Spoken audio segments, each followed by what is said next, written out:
जड़ कर्म चेतन बंधकारु, कर्म के अवसान का कह कर स्वरूप यथार्थ जग का, जो किया उपकार है उसके लिए जिन वाणी माँ को वंदना शत बार है, वंदना शत बार है, वंदना शत बार है।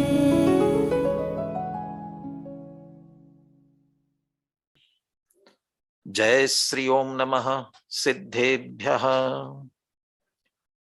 नमो अर्हन्ताणं, नमो सिद्धाणं, नमो आयर्याणं, नमो गुवज्झायाणं, नमो लोये सव्वसाहूणं। मंगलम भगवान वीरो, मंगलम गौतमो गणी, मंगलम कुंद कुंदार्यो, जैन धर्मोस्तु मंगलम। सर्वमंगल मांगल्यम सर्वकल्याणकारकम, प्रधानम सर्वधर्माणां, जैनम जयतु शासनम। वंदितु सौवसिद्धे ध्रुवमचलमणोवमं गदिं पत्ते, वोच्छामि समय पाहुण नमो सुद केवली भणिदम्। नमः समय साराय स्वानुभूत्या चकासते, चित् स्वभावाय भावाय सर्वभावान्तरच्छिदे। अनंत धर्मणस्तत्त्वं पश्यन्ति प्रत्यगात्मनः, अनेकांतमयी मूर्तिर्नित्यमेव प्रकाशता।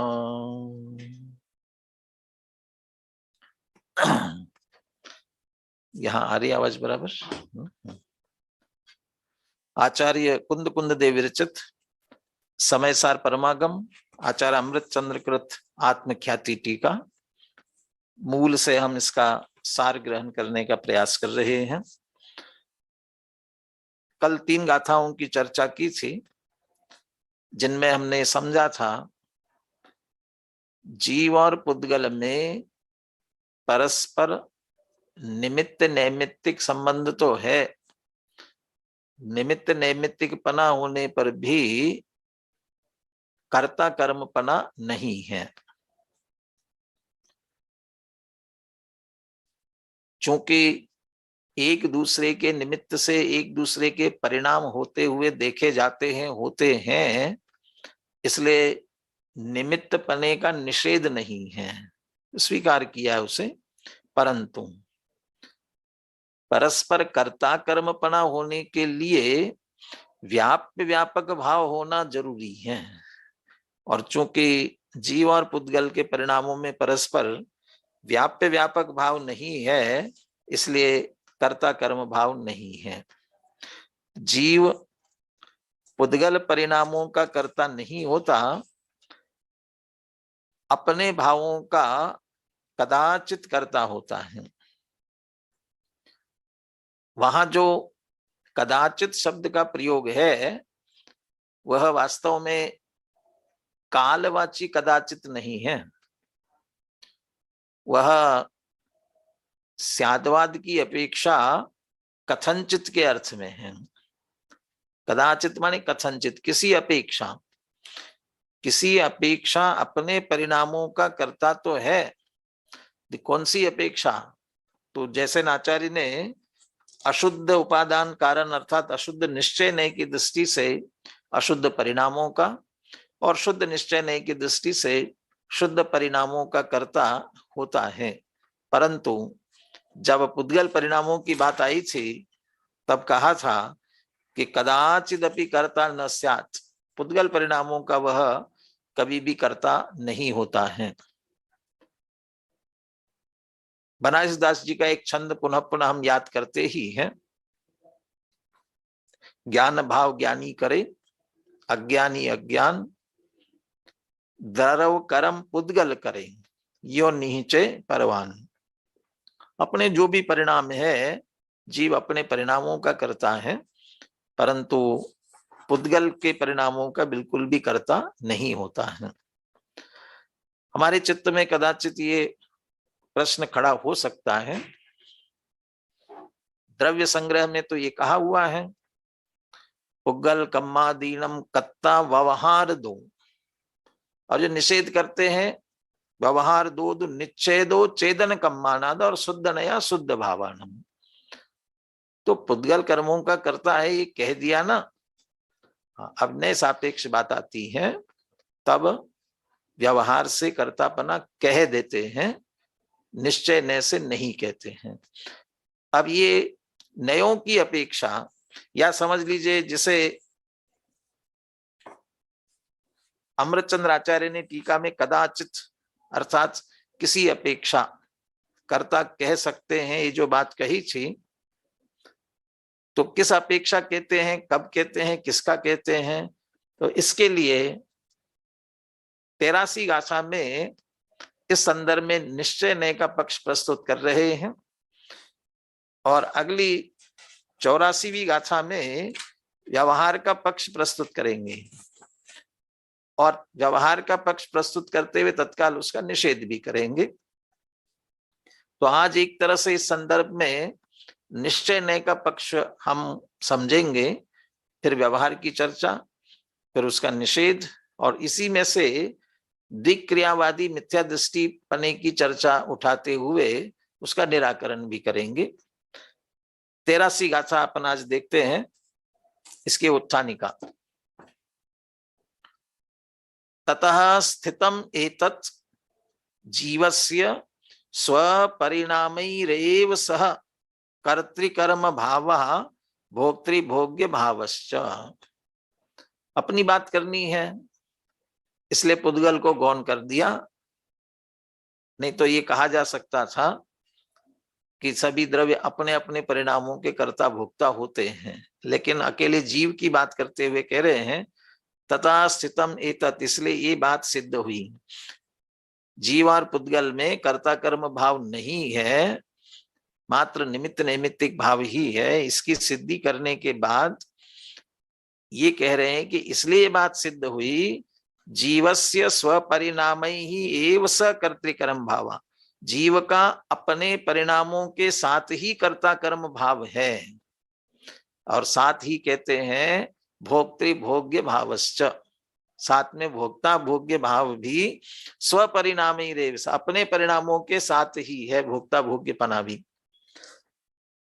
अधिकार प्रारंभ करते हुए अपन ने चर्चा की थी, इस अधिकार का नाम कर्ता कर्म भोक्ता भोग्य अधिकार होना चाहिए, क्योंकि इसमें कर्तृत्व भोक्तृत्व संबंधी हमारी विपरीत मान्यता का निराकरण किया जा रहा है, परंतु इतना बड़ा नाम रखा जाना संभव नहीं है, इसलिए कर्ता कर्म अधिकार ही कहा।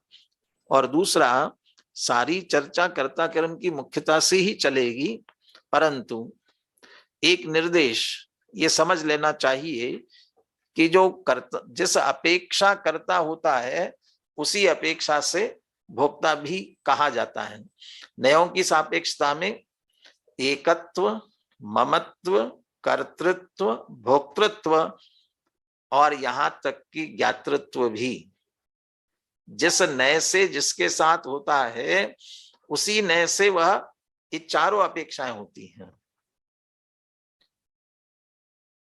भिन्न पदार्थों को माने जिनका एक क्षेत्राव का संबंध नहीं है, ऐसे बाह्य पदार्थों को जीव का कहना, धन संपत्ति वैभव स्त्री पुत्र कुटुंब ये सब मेरे हैं ऐसा कहना, ये उपचरित असद्भूत व्यवहार नय से एकत्व ममत्व कहा, तो इनका कर्ता कहना भी उपचरित असद्भुत व्यवहार नय से कहा जा सकता है।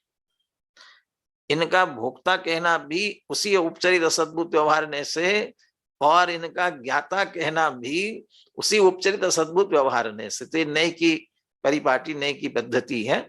इसलिए कह रहे हम कर्ता कर्म की बात जहां करते जाएंगे वहां उसी अनुसार भोक्ता भोग्य भी समझ लेना। तो ये भोक्ता भोग्य की चर्चा इसके साथ में है, ये समझ लीजिए पूरे अधिकार में इसी गाथा में है। और भोक्तापने की और चर्चा कहीं नहीं आएगी। यही ये कह रहे हैं कि अपने परिणामों के साथ ही कर्ता कर्म भाव और भोक्ता भोग्य भाव। तो कर्ता कर्म भोक्ता भोग्य का ऐसा संबंध क्यों है? क्योंकि लोक में भी हम कहते हैं जो करेगा सो भोगेगा, जैसा करेगा वैसा भोगेगा। ये जिस तरीके से कहा जाता है, बस वही ये समझ लीजिए, करेगा वो, जो करेगा वो भोगेगा। तो जो करता, तो कौन करता है? अपने परिणामों का स्वयं करता है। तो भोक्ता कौन? कि अपने परिणामों का स्वयं भोगता है। स्व परिणाम ही एव शब्द का प्रयोग जो होता है वह निषेध के लिए, एवकार करके बाकी का निषेध। चेक लिखते समय अपन चेक में अमाउंट भरते हैं, तो उस अमाउंट भरने के बाद में ओनली लिखते हैं। तो ये ओनली कहने का मतलब है कि इतने ही, इससे अधिक नहीं। ऐसे ही कहीं एव ही लगाते हैं, उसका अर्थ है इसके अतिरिक्त का निषेध। तो अपने परिणामों के साथ ही कर्ता कर्म भाव भोक्ता भोग्य। तो निषेध किसका? पर परिणामों का कर्ता नहीं और भोक्ता नहीं है। पर परिणामों के साथ कर्ता कर्म भोक्ता भोग्य संबंध नहीं है। अपने परिणामों के साथ कर्ता कर्म पना रे भोक्ता भोग्य पना। तो जो करता है स्वयं तो भोक्ता भी, तो पर को करता भी नहीं और भोक्ता भी नहीं है। उसी बात की सिद्धि यहाँ करेंगे। चतुष्टय होते हैं, द्रव्य क्षेत्र काल भाव। कर्ता कर्म भोक्ता भोग्य के संदर्भ में भी इसी तरह चतुष्टय लगाया जा सकता है। यहां जैसे ये कहा गया जो करता वही भोक्ता, ये द्रव्य की मुख्यता से बात की। और एक अपन लोक में भी ये कहते जैसा करेगा वैसा भरेगा, ये भाव की अपेक्षा से बात हुई। साथ में ये भी कहते ही है ना भैया, जितना करोगे उतना फल मिलेगा, जितना करोगे उतना मिलेगा, जितना गुड़ डालोगे उतना मीठा होगा। तो ये भाव एक क्षेत्रवाची भी कह सकते हैं इसको, मात्रा की अपेक्षा से। कालवाची भी ये कह सकते हैं, जब करोगे तब फल मिलेगा। तो जब करते हैं उसी समय फल मिलता है, बाद में नहीं मिलता है। नहीं, बहुत सारी तो बातें होती भी, ऐसा करोगे तो तुम्हें ऐसे भोगना पड़ेगा। ये तो परंपरा की बात है।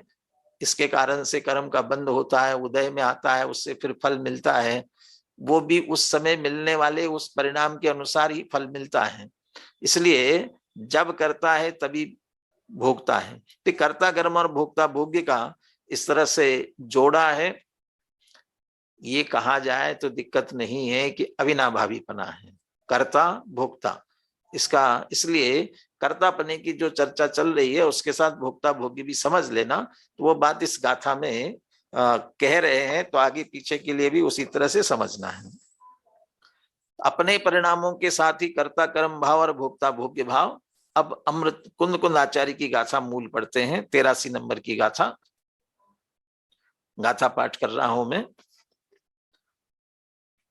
निश्चयनयस एवं आदा अपान में वही करे दी, वेद यदि पुणोतम चेव जान अत्तादुअत्ताणम। निश्चयनयस एवं, अब यहां एवं कह करके छोड़ दिया। गाथा पद्य में लिखा जाता है तो पद्य के शब्दों के अनुसार, यदि एक शब्द बढ़ाते तो पद्य व्यवस्थित नहीं होता। नहीं तो निश्चय नय एवं, निश्चय नय का ऐसा कि क्या है, कथन है, प्रतिपादन है, ये शब्द होने चाहिए थे, लेकिन नहीं है। तो अपने को समझना है कि निश्चय नय का ऐसा प्रतिपादन है, निश्चय नय का ऐसा कथन है, निश्चय नय का ऐसा अभिप्राय है। तो निश्चय नय की अपेक्षा से क्या अभिप्राय है? आदा अपान में वही करे दी। आत्मा आत्मा को ही करता है, अपने को ही करता है। तो अपने को का मतलब क्या? भाई अपने में तो कुछ होना नहीं है, स्वद्रव्य जैसा है वैसा ही है। सर्वशुद्ध ज्ञान अधिकार में जाकर के ऐसा भी लिया है। ये स्वयं का भी क्या करता है? असंख्यात प्रदेशी, नित्य, द्रव्य है। तो जब असंख्यात प्रदेशी नित्य द्रव्य है, इसमें करना क्या है? तो वास्तव में तो परिणामों की ही बात है। इसलिए यहाँ अपने को करता है का अर्थ अपने परिणामों का, परिणमन का, अपनी पर्याय का, अपने ही परिणामों को करेदी करता है। वेद यदि पुणो तम चैव जान अत्तादु अत्ताणम। पुणो और अत्ता माने आत्मा, अत्ताणम तम चैव वेद यदि, और अपने उन्हीं परिणामों को भोगता है। कि तम चैव कह करके क्या कहना चाहते हैं? अपने परिणामों का करता है, और जिन परिणामों को जिस समय कर रहा है उन्हीं परिणामों को भोग रहा है। ऐसा नहीं कि अभी परिणाम कुछ करे, अपने ही तो है, और भोगने के लिए कोई दूसरे परिणामों को भोगे, अपने ही, ऐसा नहीं। तम चैव, जिन परिणामों को कर रहा है उन्हीं परिणामों का उस समय वह भोगता है। तम चैव, उन्हीं परिणामों को। तो इसमें वैसे तो मुख्यता तो ये है अपान, अपने ही परिणामों का करता और अपने ही परिणामों का भोगता है, और तम चैव कह करके उन्हीं परिणामों का वह भोक्ता होता है जिन परिणामों का वह करता है। तो ये निश्चय ने के अभिप्राय की अपेक्षा से ये बात कही। अब पुनः पुनः नास्ती वाली बात कहने की आवश्यकता नहीं है, इसमें से सहज ही नास्ती यही निकलती है। अपानम एव कह रहे हैं, निज को ही करता है, अपने ही परिणामों का करता है, तो पर के परिणामों का करता नहीं है और पर के परिणामों का भोक्ता भी नहीं है। ऐसा क्यों? अब उसे तर्क, युक्ति और दृष्टांत सहित टीका में विशेष और स्पष्ट करेंगे। टीका की चर्चा अपन करें उससे पहले हम सुनील जी से गाथा और पद्यानुवाद का पाठ सुनते हैं।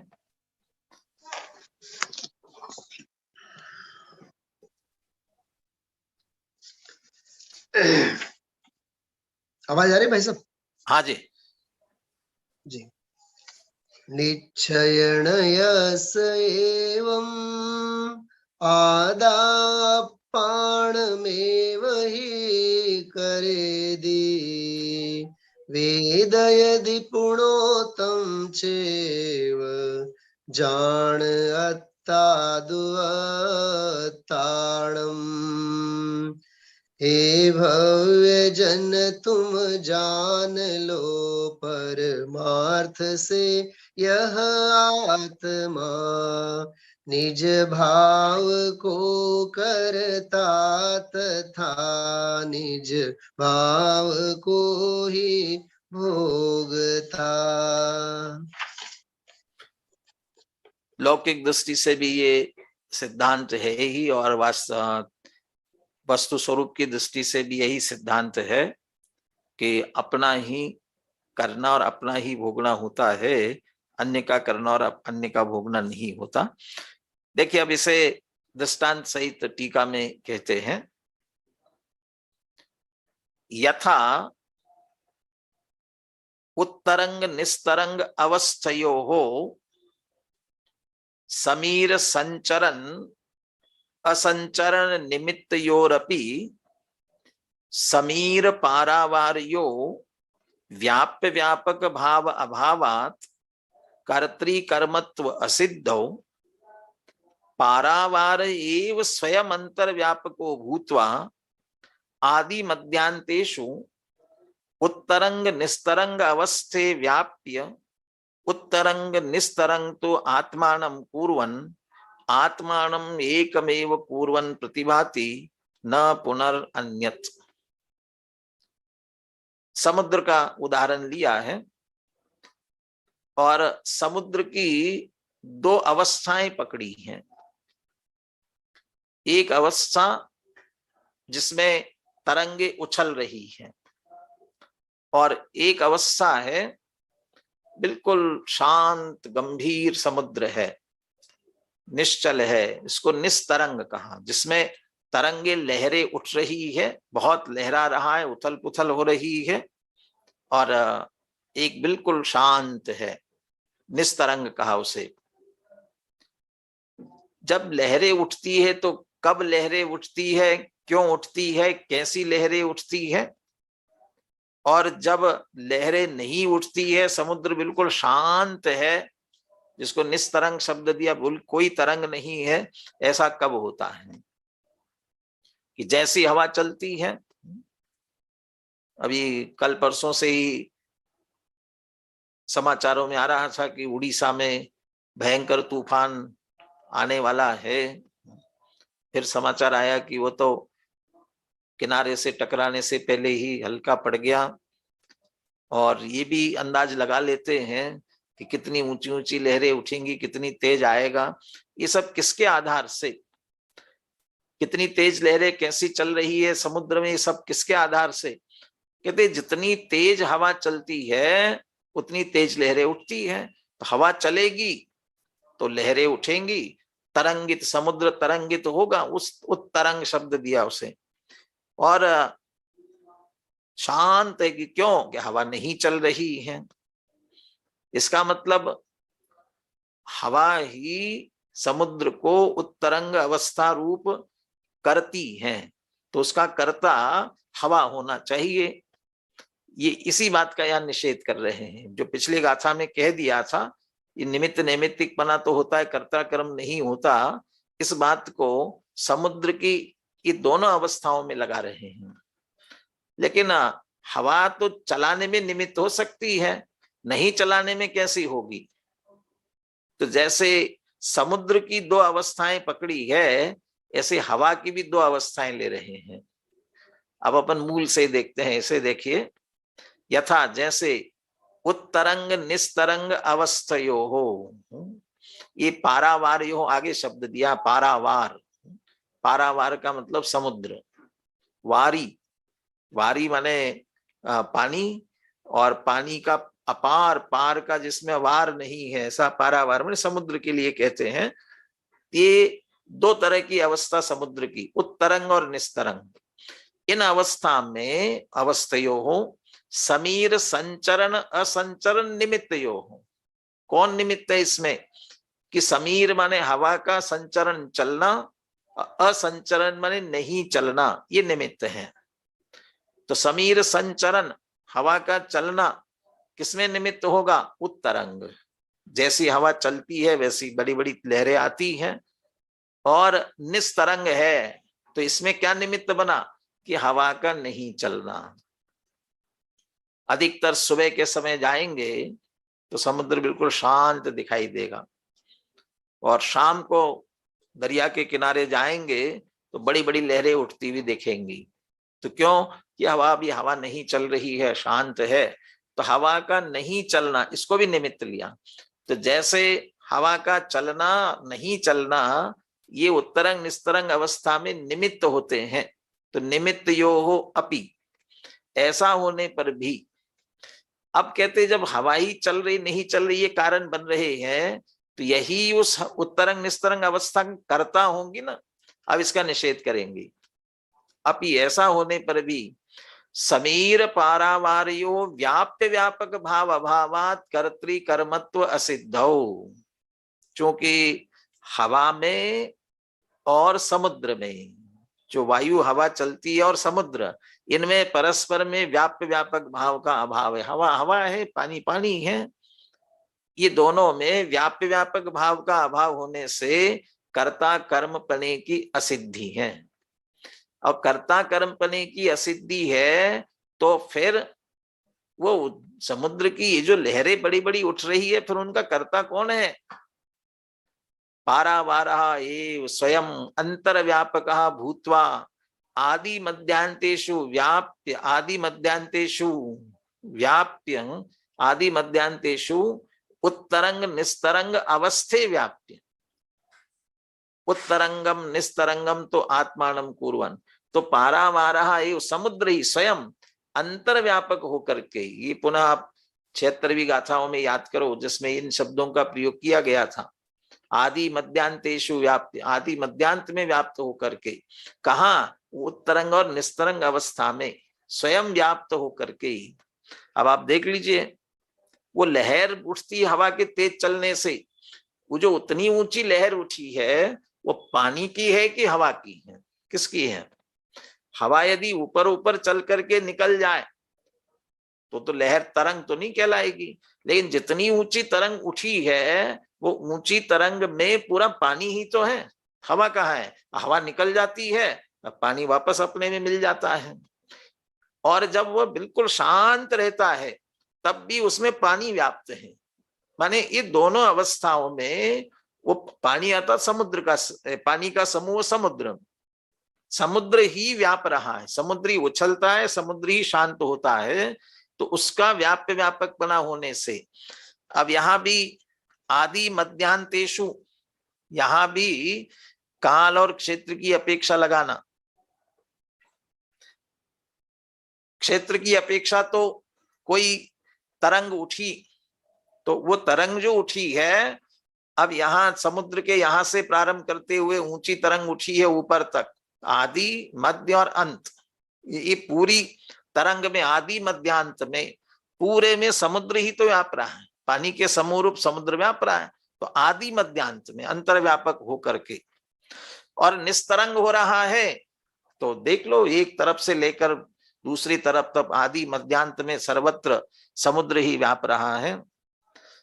अब काल की अपेक्षा देखा जाए तो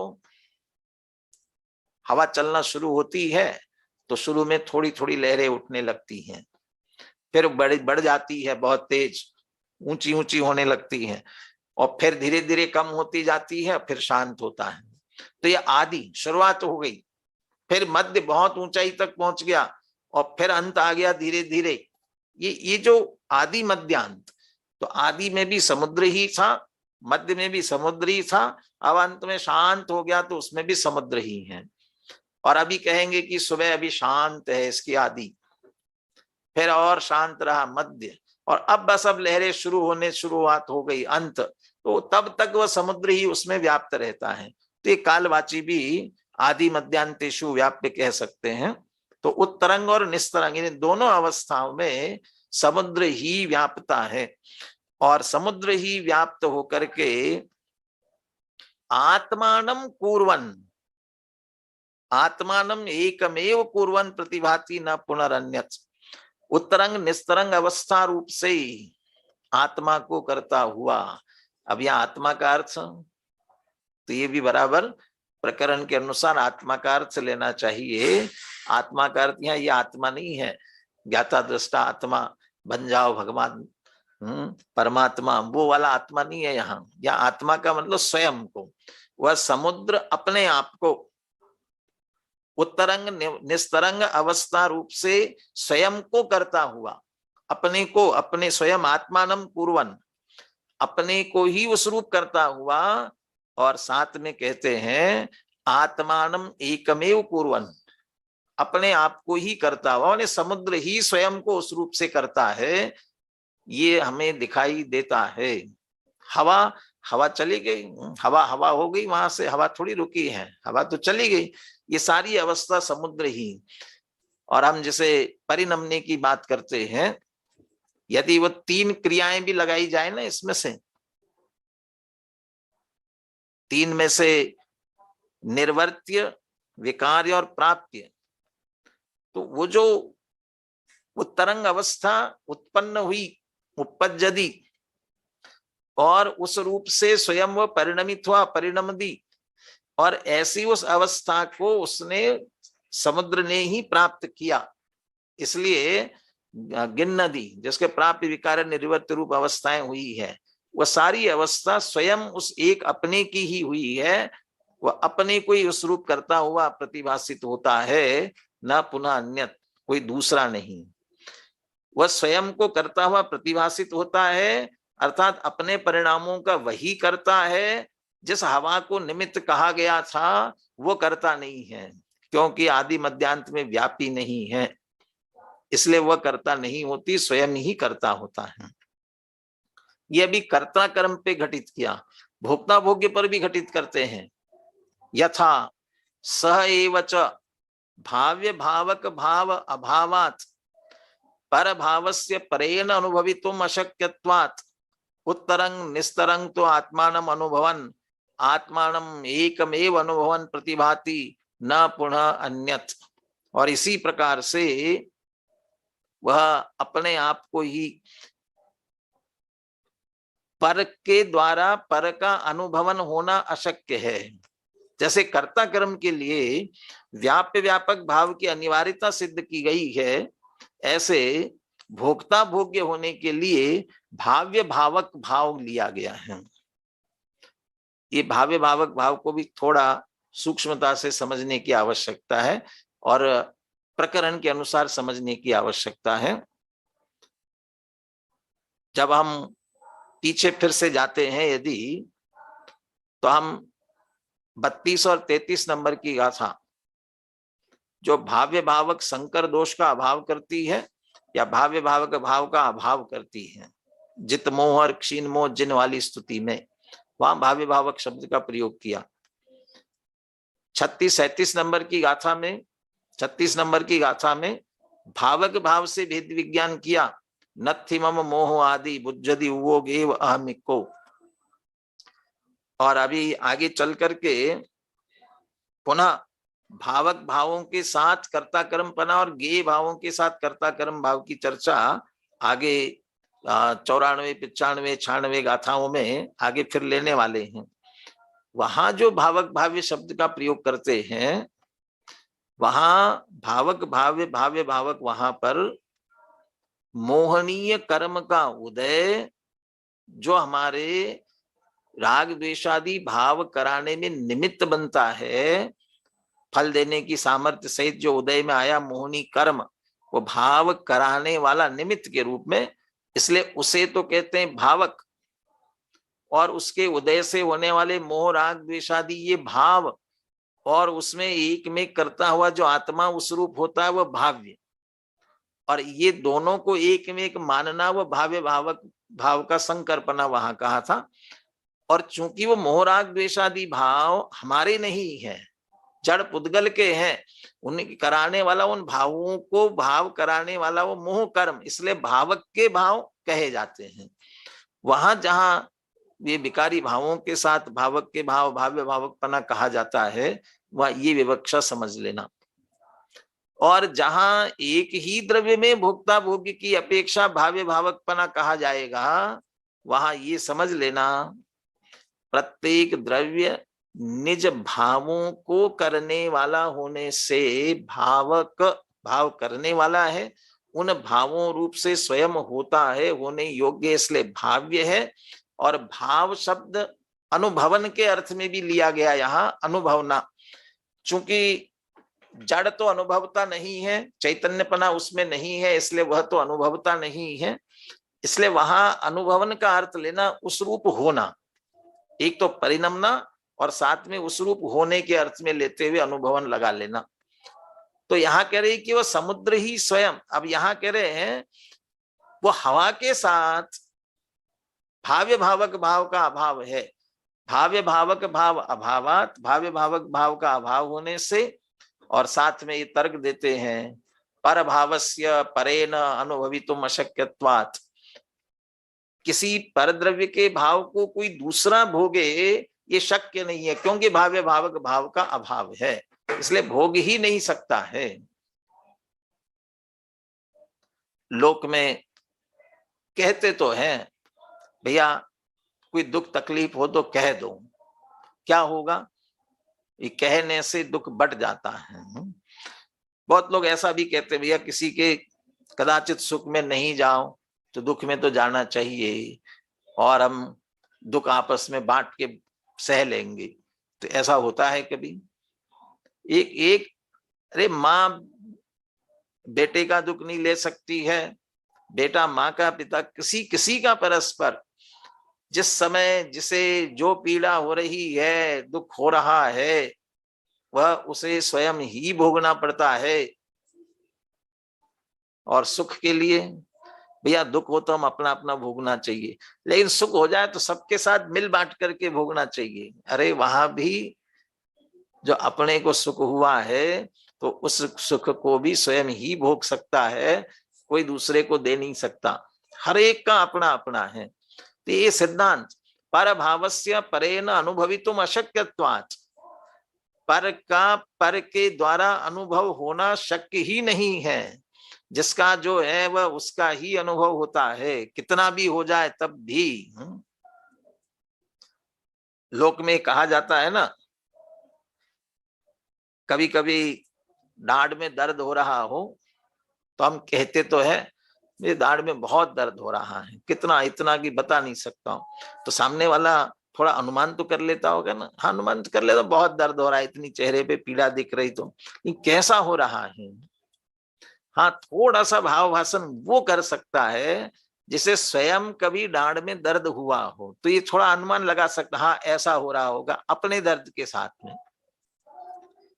ये भी कहा जाता है, जाके न फटी पांव व्यवाई वो क्या जाने पीर पराई, कहते हैं ना, जिसके स्वयं के पैर नहीं फटे हो वो दूसरे की पीड़ा क्या जानेगा।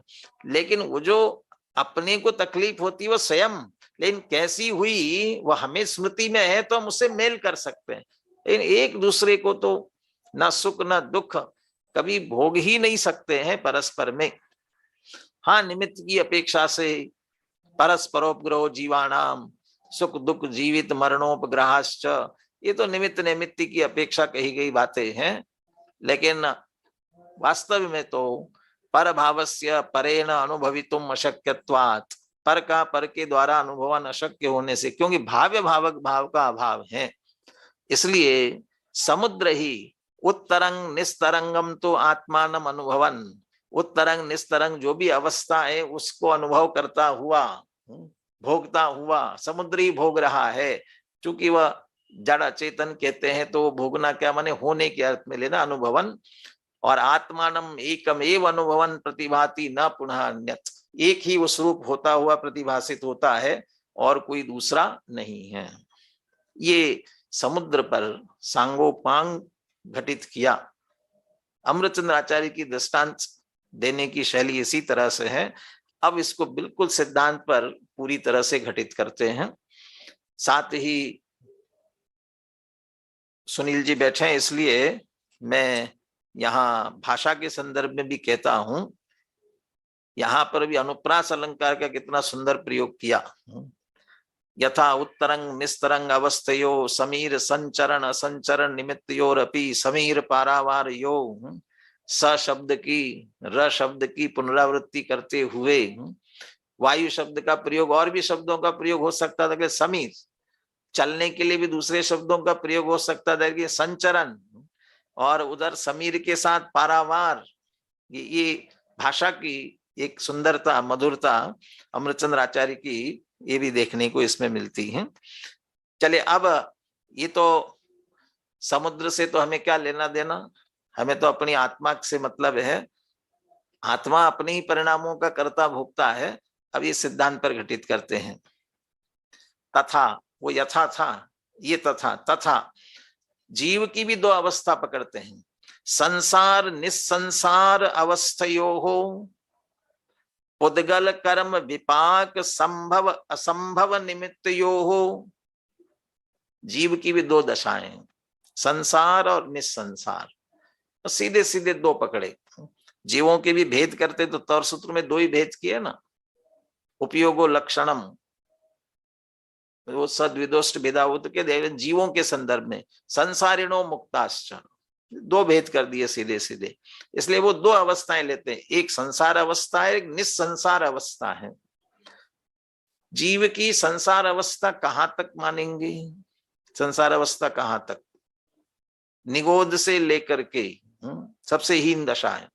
और संसार की अवस्था कहां तक, कि जब तक मिथ्या दृष्टि अज्ञानी नव्य विवेक तक चला गया होगा वहां तक की लेना है, वहां तक की नहीं है। मैं पूछता हूं अरहंत भगवान संसारी है कि मुक्त है, अरहंत भगवान संसारी है कि मुक्त है? तो हमें तो लगता है नहीं नहीं वे तो मुक्त है। तो हम कह तो देते हैं 4 प्रकार के मोक्ष में चौथे गुण स्थान में दृष्टि मोक्ष हो जाता है, और छठे 7वें मुनिराज हो जाते हैं तो वो राग से भी मुक्त हो जाते हैं, अरहंत बन जाते हैं तो जीवन मुक्त हो जाते हैं। लेकिन अभी मोक्ष नहीं हुआ है।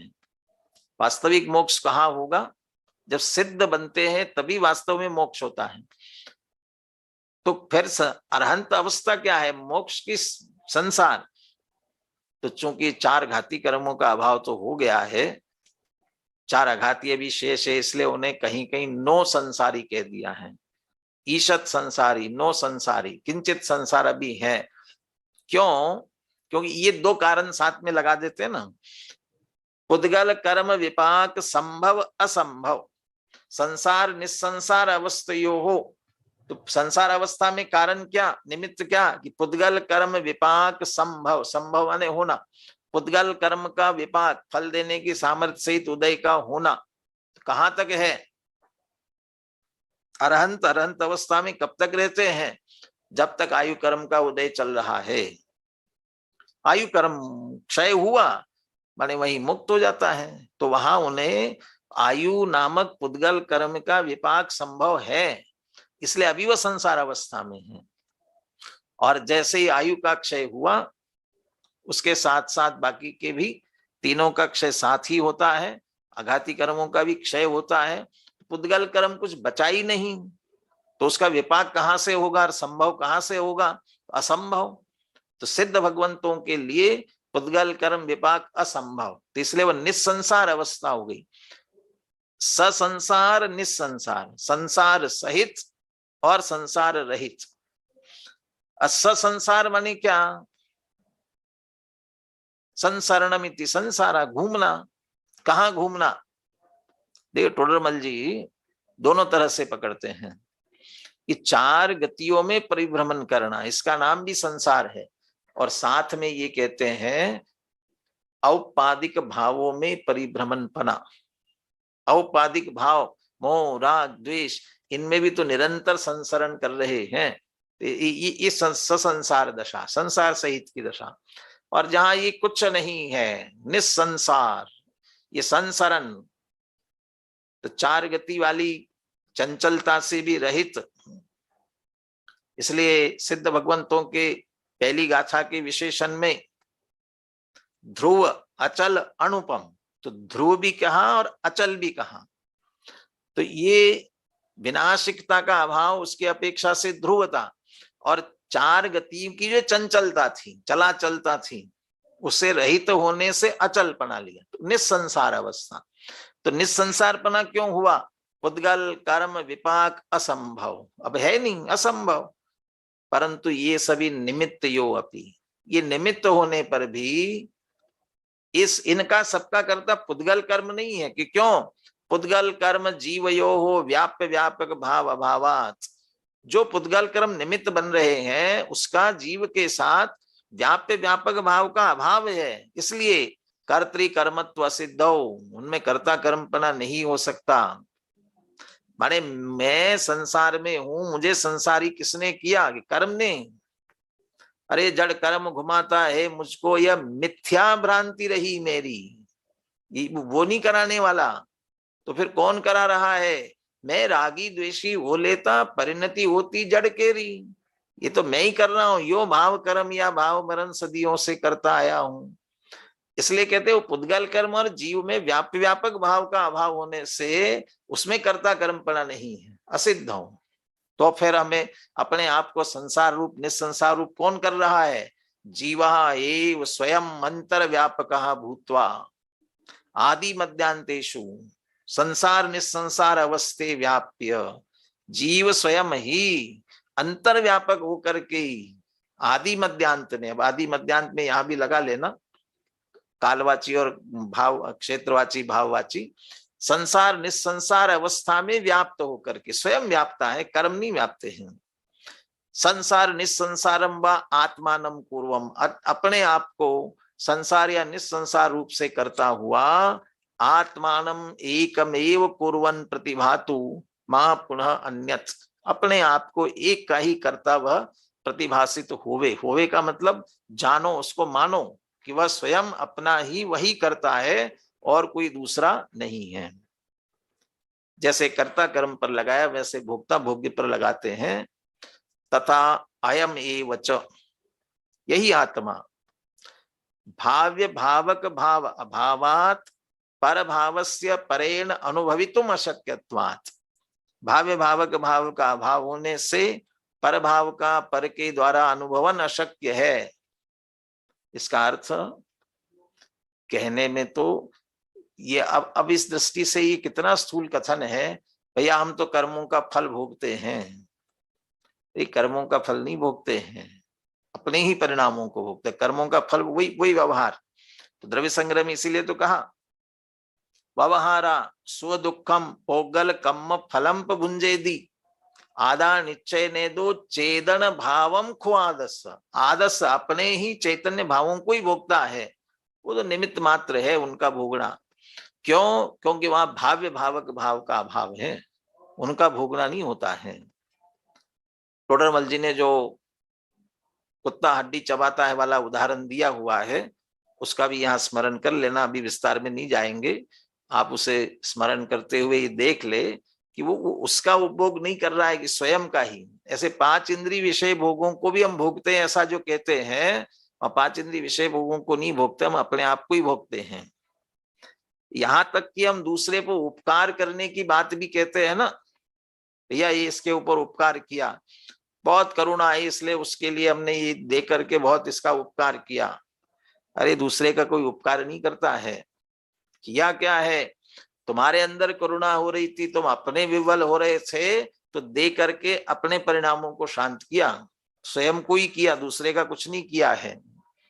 तो अपने परिणामों को भोगना, भाव्य भावक भाव का अभाव होने से, पर भाव का पर के द्वारा अनुभवन अशक्य होने से, तो हम जीव किसे भोग रहा? अयमेव च, जीव ये स्वयं ही संसार निस्संसार व आत्मानम अनुभवन, संसार या निस्संसार रूप से अपना अनुभव करता हुआ, आत्मानम एकमेव अनुभवन प्रतिभातु मां पुनः अन्यत, अपने स्वयं का ही अनुभव करता हुआ जानो मानो समझो, मां पुनः अन्यत, किसी दूसरे का अनुभव नहीं कर रहा है। अपने ही परिणामों का निश्चित रूप से यह भोगता है, अपने स्वयं के परिणाम ही भोग्य है। अपने ही परिणाम कर्म है और अपने ही परिणामों का यह करता है। यहां पर ये बात जरूर समझने की है। पहले तो आश्रव भावों से भेद विज्ञान करते समय तो ये कह दिया स्वभाव मात्रम किल वस्तु स्वस्य भवनम तो स्वभावः, ये अपने परिणाम रूपिया द्रव्य होता है, इसलिए ज्ञानस्य भवनम तो आत्मा, रागस्य क्रोधादे भवनम क्रोधादि।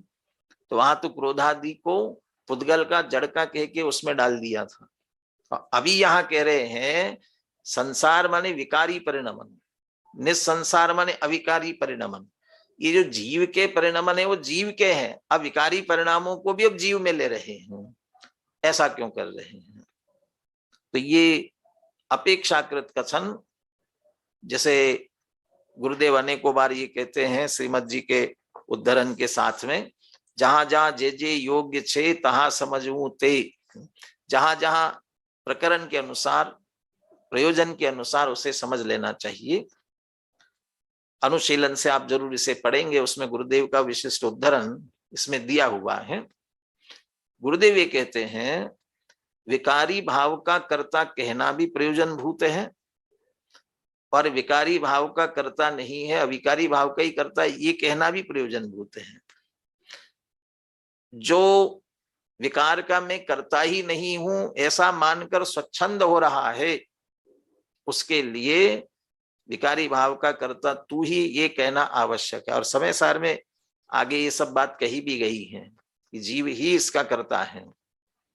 और जब वो विकारी भाव को अपना कर्तृत्व समझकर उसी में उलझा रहने की संभावना दिखती हो, तब कहते नहीं विकार का कर्ता तू नहीं है, तो अपने स्वभाव को संभाल, विकार का कर्ता जड़ पुद्गल है।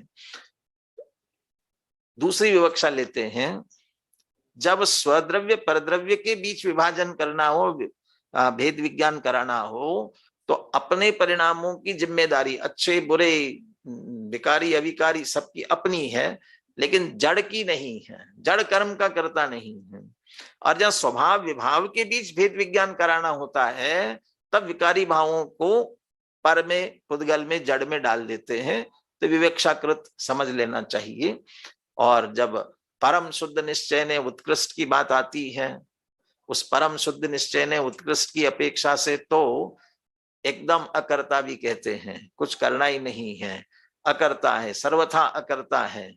वहां द्रव्य स्वभाव की अपेक्षा से बात करते हैं तो सारी विवक्षाओं की चर्चा होती है। पुद्गल कर्म को कर्ता न कहने के पीछे स्वतंत्रता है, और ये पुद्गल कर्म करता नहीं है, ये जीव के हक में है। यदि पुद्गल कर्म करता होकर के ये सब करता होता, हमारी संसार अवस्था का कारण पुद्गल कर्म ही होता, उसके ही हाथ में होता, तो फिर जब तक वह नहीं चाहता तो हम मुक्त नहीं हो सकते थे। भैया हम स्वयं जिम्मेदार हैं इसके भी, तो हम स्वयं जिम्मेदार हैं तो अपनी भूल सुधार करके स्वयं ठीक भी हो सकते हैं। इसलिए इसकी पूरी जिम्मेदारी जीव की है। जीव स्वतः, हाँ वो निमित्त है, पुद्गल कर्म का उदय आना निमित्त है, लेकिन आगे चल करके सर्वशुद्ध ज्ञान अधिकार में ऐसे ऐसे शब्द दिए, वहां तो 5 इंद्रिय विषयों के संदर्भ में कहा। ये 5 इंद्रिय विषय, ये रूप आपसे कहता है कि रूप हमसे कहता है कि तू मुझे देख, शब्द ये कहते तुम मुझे सुनो, नहीं। ऐसे ही कर्म का उदय ये कहता है कि आप मेरा लक्ष्य करके और विकार रूप से परिणमो, नहीं। जीव स्वयं ही अपना लक्ष्य छोड़ करके विकार का लक्ष्य करता है, इसलिए वह उसका, इसलिए जीव स्वयं, इसलिए जीव की स्वयं की अपनी जिम्मेदारी है, दूसरे किसी की नहीं है। इसलिए यहाँ ये बात कह रहे हैं, अच्छे बुरे जो कुछ भी परिणाम है, इसलिए स्वपरिणामी एव सह, अपने ही परिणामों के साथ ही कर्ता कर्म और भोक्ता भोग्य संबंध है, पर के साथ कर्ता कर्म और भोक्ता भोग्य संबंध नहीं है। इसलिए निर्भर हो जाए, निश्चिंत हो जाए, सहज ही अपने परिणामों में आवे। और जहां अकर्तापना आ जाता है परिणामों में, वहां सहज ही निराकुलता आती ही है, और निराकुलता आती है, वो निराकुलता ही सुख है, आनंद है, तो उसका उपभोग करे तो अपने परिणामों के भोक्ता, माने वह स्वयं के ही अकर्ता रूप रहना अर्थात सहज ज्ञाता रूप रहना, इस कार्य के कर्ता बनते हैं, तो निराकुल सुख का भोक्तापना सहज होता है।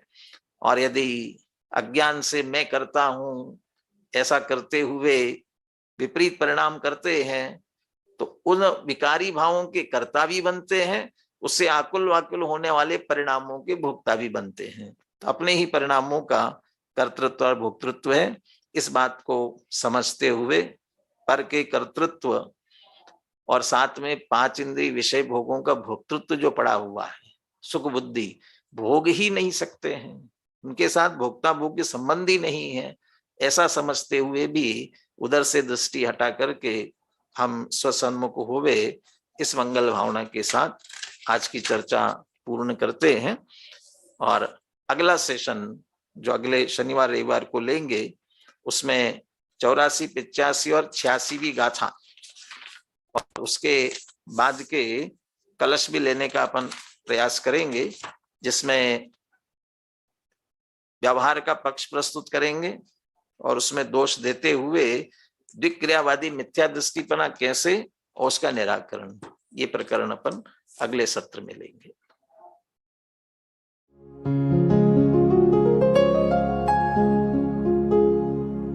निज निधि निज में बताए, यह अनंत उपकार है उसके लिए जिन वाणी माँ को वंदना शत बार है, वंदना शत बार है, वंदना शत बार है।